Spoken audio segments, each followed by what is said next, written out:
Hello दोस्तों, स्वागत है आपका विज़न यूपीपीएससी चैनल में। मेरा नाम है शिवम चहल। दोस्तों, यूपीपीसीएस प्री 2020, आरओ 2016 और पीईओ 2019 के एग्ज़ाम के लिए ऑनलाइन टेस्ट सीरीज आप ज्वाइन कर सकते हैं। वीडियो के नीचे डिस्क्रिप्शन में लिंक रहेगा, वहाँ से जाके आप ज्वाइन कर सकते हैं। साथ में आप व्हाट्सअप कर सकते हैं, बाकी इन्फॉर्मेशन भी आपको यहाँ से मिल जाएंगी। साथ में दोस्तों @विज़न यूपीपीएससी हमारा टेलीग्राम ग्रुप है, नीचे डिस्क्रिप्शन में लिंक भी इसका है। आप हमारे इस ग्रुप को ज्वाइन कर सकते हैं। यहाँ एग्ज़ाम से रिलेटेड सारी इन्फॉर्मेशन और भी जो इंपॉर्टेंट नोट्स हैं कि आपको यहाँ पर प्रोवाइड किए जाते हैं। इस वीडियो में हम लोग 2018 से लेके वर्ष 2020 अप्रैल तक उत्तर प्रदेश सरकार के द्वारा जिस अधिनियम में संशोधन किया गया, यहाँ कुछ अधिनियम जो है 2018, कुछ 2019 और कुछ 2020 के नाम से किए गए हैं। बट परीक्षा में हमारे यहाँ ये पूछा जाता है कि हाल ही में जिस अधिनियम में संशोधन किया गया है, पूर्व में ये संशोधन कौन सा था, यानी कि इसका पहले जो सबसे पहले जो है इसको इंट्रोड्यूस किया गया था, तब इसका नाम जो है वो क्या था। तो इस तरह के जो अधिनियम में जो अभी संशोधन हुआ है, तो उसमें पूछा जाता है कि पूर्व के वर्ष को आप बताएं। तो देखिए, उत्तर प्रदेश राज्य विश्वविद्यालय, ये इसमें तृतीय संशोधन था। बट ये जो था फर्स्ट टाइम जब ये आया था, अधिनियम बना था, तब ये बना था 1973 में। उसके बाद में हाल अभी में जो है 2019 में इसमें जो है कुछ संशोधन किया गया। तो अभी जो संशोधन हुआ उस पर नहीं, पूर्व में जो होता है उसको पूछते हैं। उत्तर प्रदेश दंड विधि, यहाँ पर अधिनियम जो है वो 1979 का है। उत्तर प्रदेश दुकान और वाणिज्य अधिष्ठान अधिनियम 1962 का है। यहाँ आप देखें कि कोरोना की वजह से बहुत सारे ऐसे जो जिनकी शॉप थी, वो लोग गलत जो है प्राइस लगा रहे थे या ज़्यादा पैसे ले रहे थे। तो इस सारी चीज़ों को देखते हुए समय के अनुसार जो है सरकार ने कुछ कुछ संशोधन किया है। तो बहुत इंपॉर्टेंट है करंट के लिहाज से कि एग्ज़ाम में पूछा जा सकता है। सिविल विधि अधिनियम जो है वो 1908 का चलता है। अब ये 1908 तो आप देखेंगे कि यूपी तो तब बना नहीं था। तो यहाँ पर आप देखिए संयुक्त प्रांत या उस नाम से पूर्व में जो है ये जब भी कानून जो है चलता होगा, तब ये 1908 में बना और वही अभी तक हमारा चल रहा है। दंड प्रक्रिया संहिता जो है वो 1973 है, जिसमें अभी संशोधन हुआ। उत्तर प्रदेश राजस्व संहिता अधिनियम, ये जो है वो 2006 में बना था, इसमें संशोधन हुआ है। उत्तर प्रदेश गन्ना अधिनियम 1953 है, ये किस रिलेटेड है, पूर्ति और खरीद विनिमय से। ठीक है।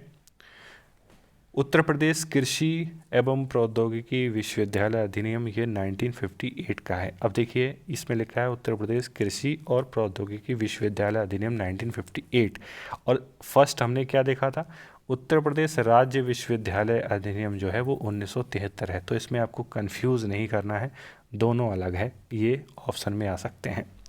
उत्तर प्रदेश जल संभरण तथा सीवर व्यवस्था अधिनियम 1975। अंतर्राज्यीय प्रवासी कर्मकार अधिनियम जो है वो 1979 का है। अब देखिए, चाहे जो ये आपकी दुकान से रिलेटेड हो, प्रवासी मज़दूरों से संबंधित हो, इस तरह के जो एक्ट हैं उनको बहुत इम्पोर्टेंट है कि बहुत अच्छे से आप इसको याद रखें, ये कौन सा था। ठीक है, क्योंकि ये अभी चर्चा में रहा है, तो ये पूछे जा सकते हैं। उत्तर प्रदेश चलचित्र अधिनियम 1955 का है। ठीक है। उत्तर प्रदेश दंड विधि, ये हम देख ही चुके हैं, 1979 का है। उत्तर प्रदेश स्टाम्प अधिनियम, ठीक है, ये एग्ज़ाम में पूछा जा चुका है, याद रखिए, ये 2008 का है। उत्तर प्रदेश बेसिक शिक्षा अधिनियम, ये जो है वो 1972 में चलता है। अब देखिए, उत्तर प्रदेश बेसिक शिक्षा अधिनियम कौन सा है, 1972, लेकिन विश्वविद्यालय का उसका 73 का है। उत्तर प्रदेश आबकारी अधिनियम, ये 1910 का ही चल रहा है, यानी कि ये जो है वो उसी टाइम का है जो संयुक्त प्रांत जब था, तब से ये जो है वो वर्क कर रहा है। ठीक है, तो इसमें कंफ्यूज नहीं होना कि 1910 में तो उत्तर प्रदेश बना ही नहीं था, तो आबकारी अधिनियम कैसे। तो नाम आगे उत्तर प्रदेश जो है बाद में इन्होंने ज्वाइन कर दिया होगा, बट संशोधन जो है वो तब अब संशोधन करके इसमें आगे उत्तर प्रदेश जोड़ा होगा, लेकिन तब जो है वो हो सकता है इसका नाम संयुक्त प्रांत आबकारी अधिनियम 1910 हुआ करता हो उस टाइम। उत्तर प्रदेश प्रौद्योगिक, ये क्षेत्र विकास अधिनियम, ये जो है वो 1976 का है। न्यूनतम मजदूरी अधिनियम, अब देखिए न्यूनतम मजदूरी, ये फिर से मजदूरी प्रवासी और साथ में जो दुकान का हमने देखा था। ठीक है, तो ये सभी इंपॉर्टेंट हैं, तो ये भी देखना पड़ेगा आपको कि 1948 में मोटर परिवहन कर्मकार, ये जो है 1961 में, अभी आपने देखा था कि बहुत सारा जो है वो लगा दिया था कि भाई आप अगर कुछ नियम कानून तोड़ेंगे तो आपसे जो है वो पेनल्टी बहुत ज़्यादा ली जा रही थी। तो इस हिसाब से ये भी इम्पोर्टेंट है कि आपसे पूछा जाएगा कि हाल ही में जो मोटर परिवहन जो संशोधन हुआ है, ठीक है, तो उसमें ये जो पूर्व में अधिनियम था वो कौन सा था, तो ये जो है वो 1961 का है। कारखाना अधिनियम 1948। अभी आपने देखा है कि बहुत सारे जो लेबर लॉज हैं उसमें चेंजेस आए हैं। मैं एक वीडियो बनाऊंगा उस पर अलग से, क्योंकि उसमें कुछ इम्पॉर्टेंट है मेंस के लिए भी, तो उसको आप देख सकते हैं। मजदूरी संदाय ये अधिनियम जो है वो 1936 का है, ठीक है। समान पारिश्रमिक अधिनियम ये 1976 का है, ये भी इम्पॉर्टेंट है। सॉरी, जो मजदूरी संदाय 36, इसमें देखिए एक क्लॉज होता है, इसमें क्लॉज इसका 5 है, और ये क्लॉज कहता है कि जो आप पेमेंट इसमें करने की बात आती है कि द पेमेंट ऑफ वेजेस इसमें जुड़े होते हैं।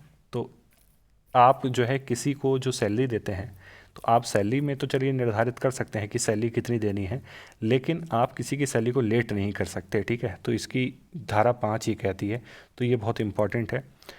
समान पारिश्रमिक अधिनियम जो है वो 1976 का है। उत्तर प्रदेश सहकारी समिति अधिनियम जो है वो है 1965 का, ये बहुत इंपॉर्टेंट है। पंचायती राज से जुड़ी हुई चीज़ों में ये एग्जाम में पूछ जाता है।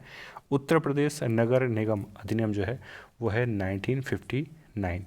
तो दोस्तों ये कुछ ऐसे संशोधन थे जो उत्तर प्रदेश सरकार के द्वारा वर्ष 2018 से लेके वर्ष 2020 के बीच में किए गए हैं, और जितने भी इम्पोर्टेंट थे मैंने सारे आपके साथ डिस्कस कर लिए। इसमें ऐसा कुछ भी नहीं है जो रह गया हो। अब एग्ज़ाम में अगर पूछा जाएगा तो आप इसमें आंसर जो है आराम से दे सकते हैं। वर्ष किस वर्ष में ये संशोधन हुआ है ये इम्पोर्टेंट नहीं है, पूर्व में ये क्या कौन सा अधिनियम था, कब ये बना था पहली बार, उससे रिलेटेड आपसे क्वेश्चन जो है वो पूछे जाते हैं, ठीक है। Thank you.